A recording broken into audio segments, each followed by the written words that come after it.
Hello guys, how are you? I'm Hardeep Singh. Welcome back to your own YouTube channel. IELTS updates and recent exams. For more updates related to recent IELTS exam writing test topics, listening, reading, practice test, and speaking, you got guesswork. Please, guys, participate in everyday listening and reading practice test to achieve your desired band score in your actual IELTS exam. Please hit the like and subscribe button. Press the bell icon for the upcoming notifications. Don't forget like, subscribe and share my YouTube channel and my Facebook page, IELTS updates and recent exams. Now turn to part 1.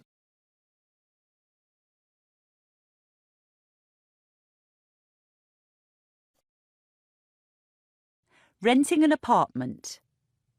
You will hear two men talking about renting an apartment with a third man. On this occasion only, the first part of the conversation is played twice. Before you listen again, you have 30 seconds to read questions 1 to 6.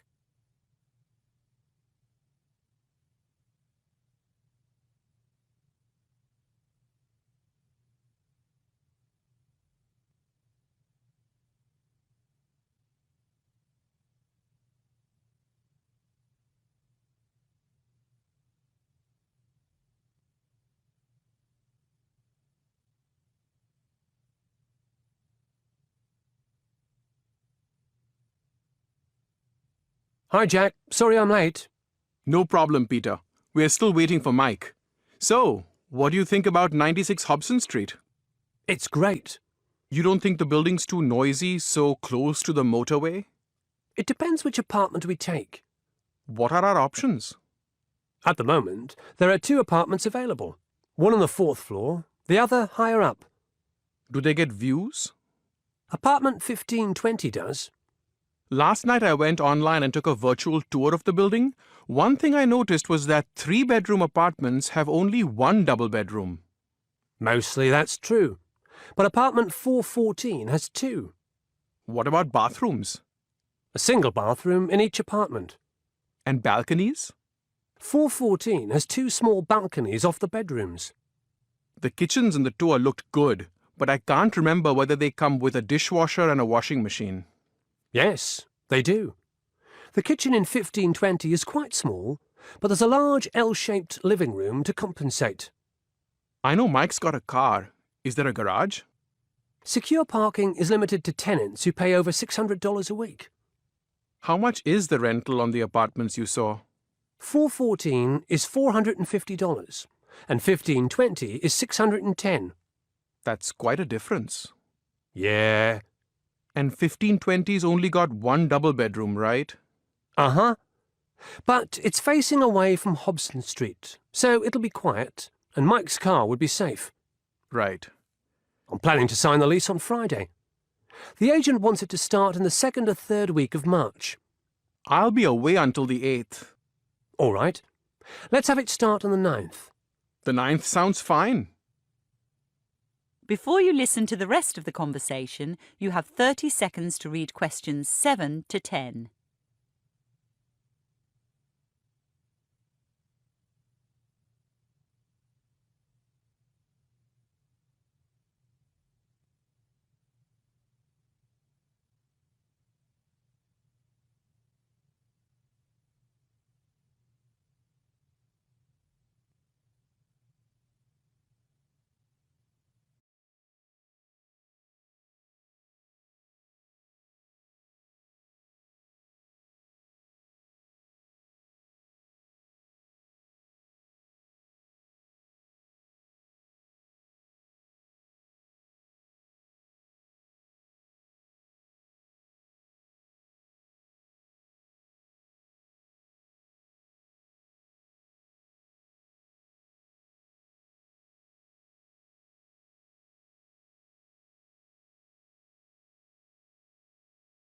Looks like Mike won't be here for another 20 minutes.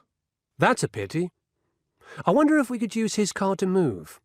I'm sure we'll be able to. My dad said he'd lend a hand too, and he's got a truck. That'd be good. With a truck, we could move everything in one go. He's also got lots of stuff he doesn't need anymore. Plates, bowls, pots and pans, and a big old wooden desk. I doubt that a large desk would fit in any of the bedrooms. What we really need is a couch and some things to decorate the living room. When I rented last year, we spent lots of time before we moved in choosing nice furniture and decorations, but we neglected the basics like rubbish bins and cleaning supplies. Then there was the problem that some people gave us weird things, like a device my aunt bought for chopping onions. I mean, all you need is a sharp knife, right? Yeah. But we did do one great thing, which we should try again. We invited the neighbors to lunch one Saturday. Complete strangers?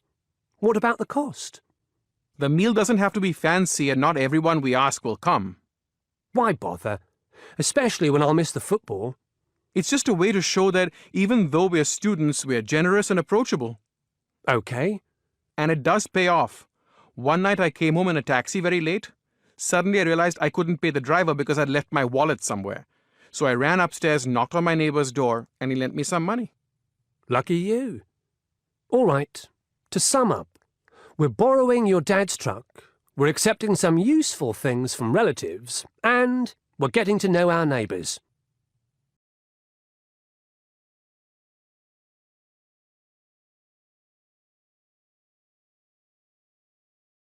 That is the end of part 1. You now have 1 minute to check your answers to part 1.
Beekeeping for beginners.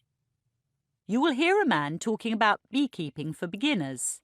Before you listen, you have 30 seconds to read questions 11 to 15.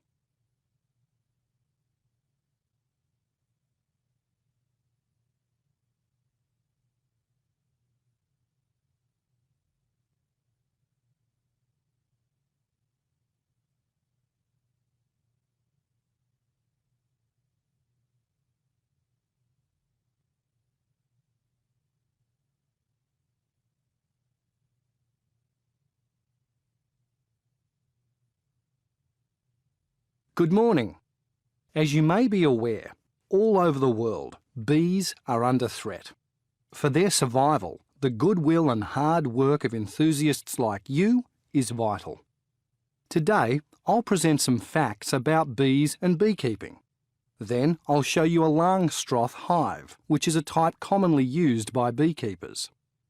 Bees and bee products can be eaten, and beeswax used to make candles and cosmetics. And of course, bees pollinate plants, so are essential in agriculture. There are many kinds of bees, solitary and social. Social bees live in colonies in the wild and can be cultivated in hives. The word eusocial describes the organisation of bee society. It's spelt EU plus social. It means there's one single reproductively active female to several males. It also signals a division of labour and cooperative care of the young by non-breeding individuals. In addition to honeybees, there are eusocial ants, termites, and naked vole rats. Before humans cultivated honeybees, wild colonies were raided, and sadly, this continues today. In Spain, 8,000-year-old rock drawings depict such raids, while Egyptian tomb paintings from 4,500 years ago show domesticated bees. However, the ancient Egyptians did not understand bee society and killed most of their insects in the quest for honey. Hives with movable parts that ensure continual honey collection and the safety of the queen were designed just 170 years ago by the American Lorenzo Langstroth. It is only in the last 300 years that the functions of the different parts of a bee colony and of the 3 types of honeybees themselves have been understood. A queen honeybee is the largest and most important member of honeybee society. She lives far longer than the other bees, up to 3 years, and her pheromones control the colony. Drones, or male honeybees, make up around 10% of a colony and live for just 4 months. They mate with queens and forage, but do little else. Female worker honeybees, constituting 90% of a colony, have a mere 6-week lifespan, yet they are the busiest creatures, guarding, cleaning, nursing, fanning and foraging. The queen lays eggs after she has been inseminated by a drone while flying in the open air. She can lay up to 2,000 eggs at one time. When unmated queens hatch from those 2,000 eggs, they will fight to the death, or one will fly away with a swarm to form her own colony elsewhere. The beauty of a Langstroth hive is that a beekeeper can separate out the laying queen and easily kill egg cells containing potential queens. So let's look at some slides of a Langstroth hive. I can't open my own outside as it's winter and not much is happening, but also because we'd all need to be wearing good protective clothing. Bees sting, remember, and their venom is poisonous. 2% of people who are stung experience an uncomfortable allergic reaction, and without medical intervention, a tiny minority die from toxic shock. Anyone who'd like to keep bees must first determine their allergic reaction.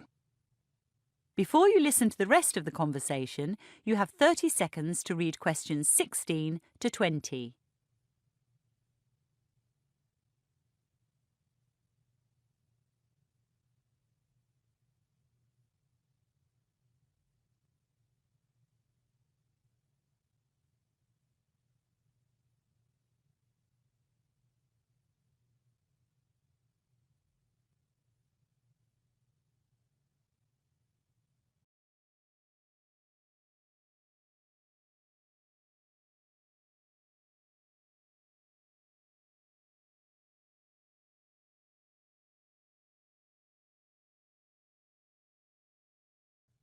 OK, here's a Langstroth hive with 9 elements.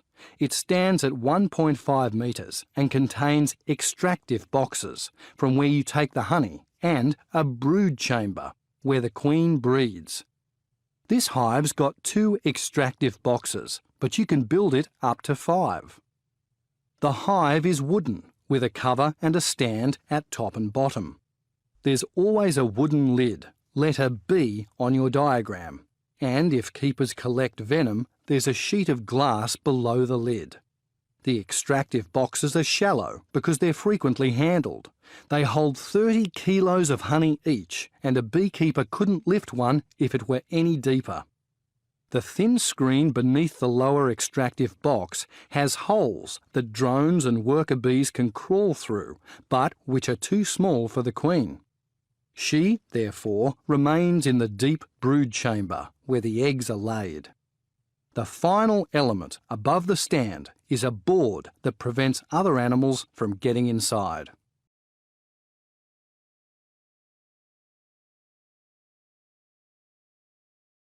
That is the end of part 2.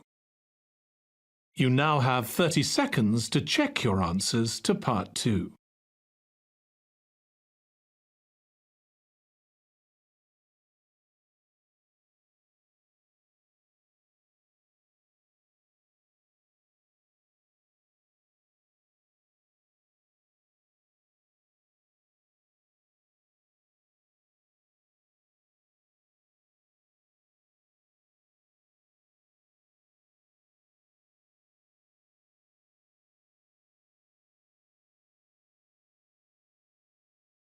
Research into essay writing. You will hear 2 postgraduate students talking to their professor about their research into academic essay writing. Before you listen, you have 30 seconds to read questions 21 to 26.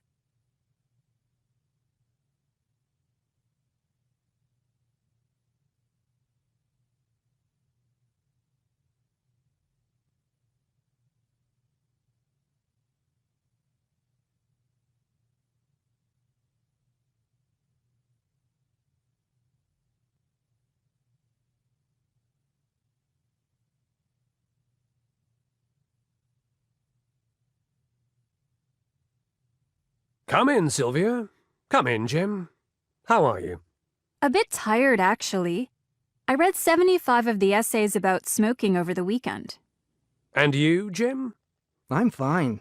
I've read 20 so far. They're pretty interesting. A really good sample for our research. Yes, I found them stimulating. On the whole, their content is rather good. The students have done a fair bit of research. That's true. And they quote from reliable sources. The problems are more with style.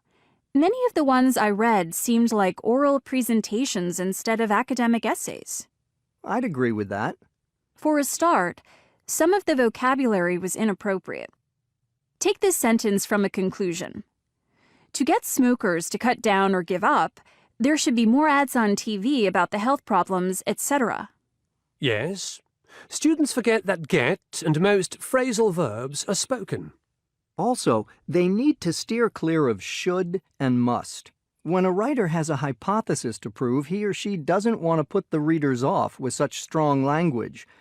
A writer needs to use verbs like could or might instead. And avoiding adverbs like always and never is a must. After all, you never know when you'll be proven wrong. Absolutely. Over the years, many colleagues have challenged my academic papers.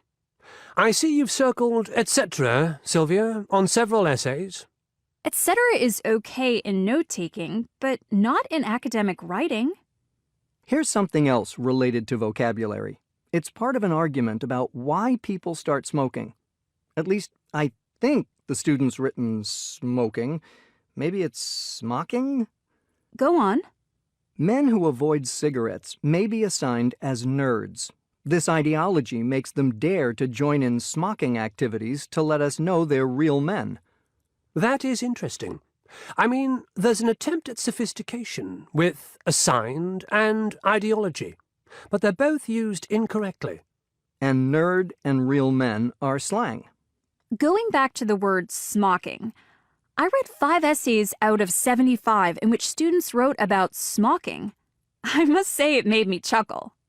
What it does reveal is the danger of spell checkers. They can't alert a writer to words that really do exist. What exactly is smocking? Here's a dictionary definition.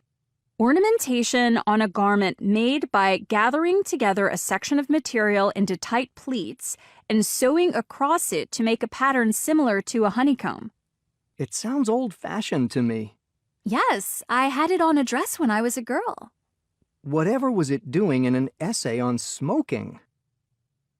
Before you listen to the rest of the conversation, you have 30 seconds to read questions 27 to 30.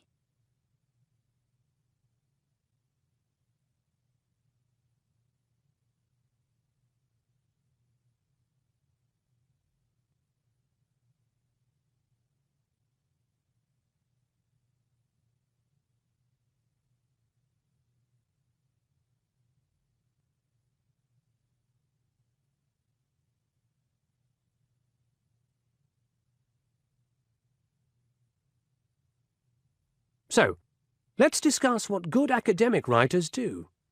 How do they avoid the embarrassment of writing about smocking? Simple. They check their work. They write second and third drafts.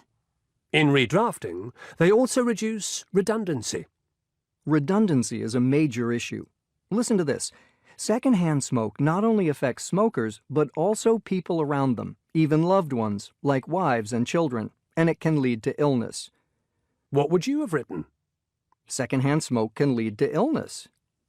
6 words instead of 24. Good writers also avoid personal pronouns like I or me. After all, they're trying to construct universal arguments, not just give their opinions. And they put in or take out any capitals, commas, hyphens, or apostrophes where needed.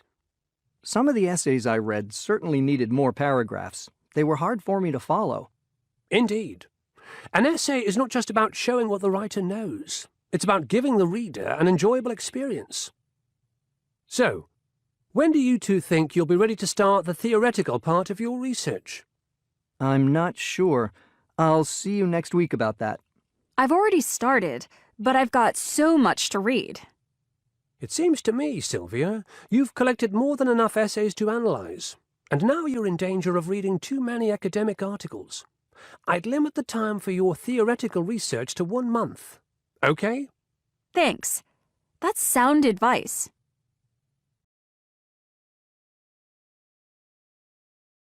That is the end of Part 3. You now have 30 seconds to check your answers to Part 3.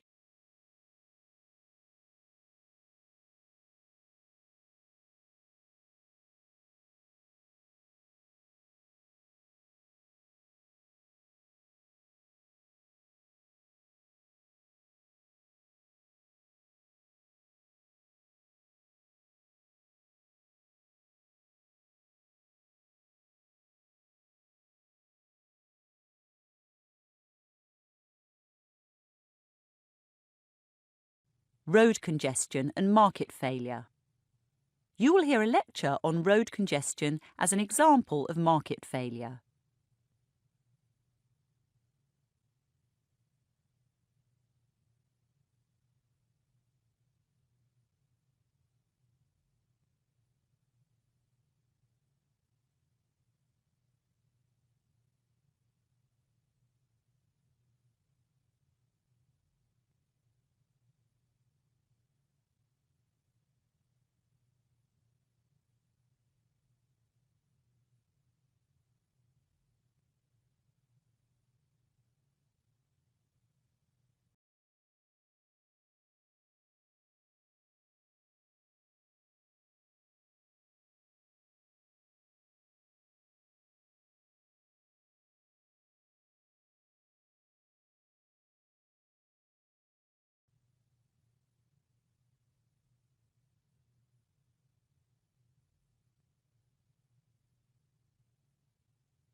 Sorry I'm late.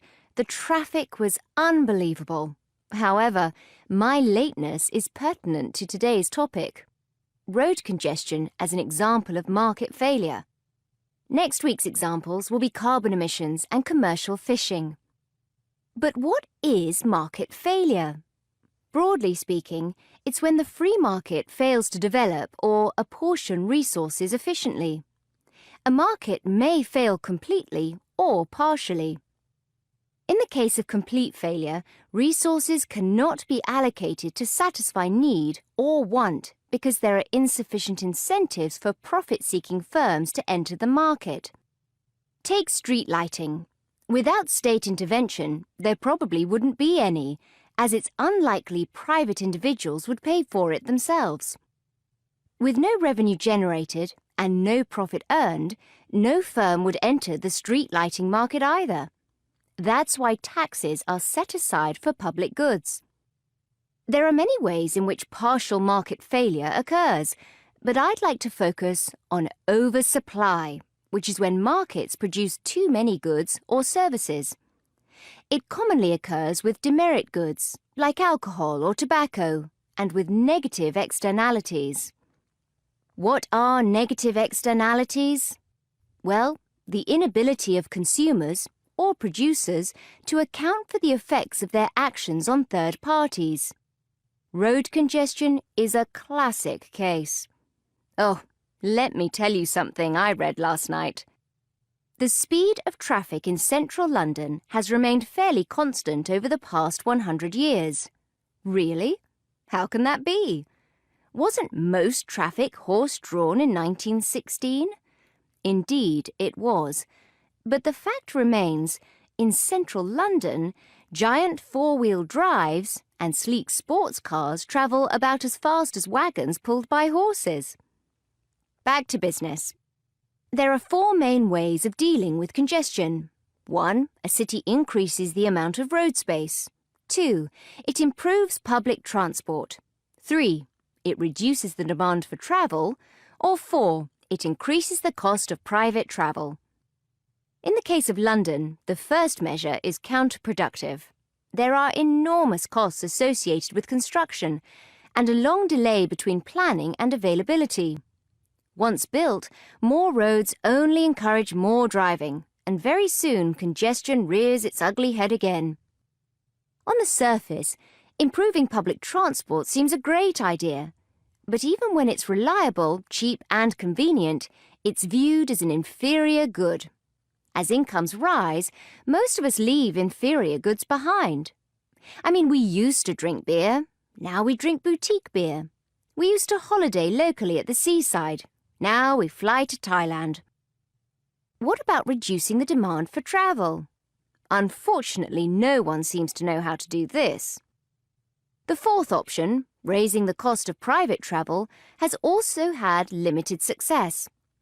In London, we've experienced higher vehicle and fuel taxes, more expensive parking, and licence fees, no parking routes, and a raised driving age. But we've kept on driving. Other big cities have taken a different approach. Some Chinese cities limit drivers to 4 days a week, based on the final number of their licence plate. But the rich just buy 2 cars. Sydney and Singapore have tolls on bridges and tunnels, yet people pay up or drive longer routes to avoid tolls, creating traffic jams elsewhere. In 2003, London opted for a congestion charge in the central city. Back then, the charge was £5 a day. It's now £11.50. From its inception, there was a discernible decrease in traffic.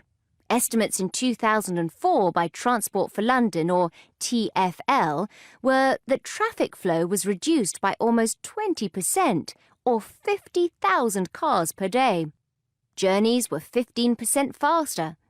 The number of bus journeys rose by 15%, and cycle usage by 30%.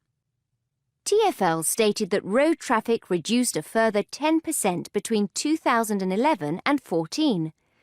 However, a recent report has concluded that by 2031, congestion will have worsened by a staggering 60%, even if strict measures are adopted immediately.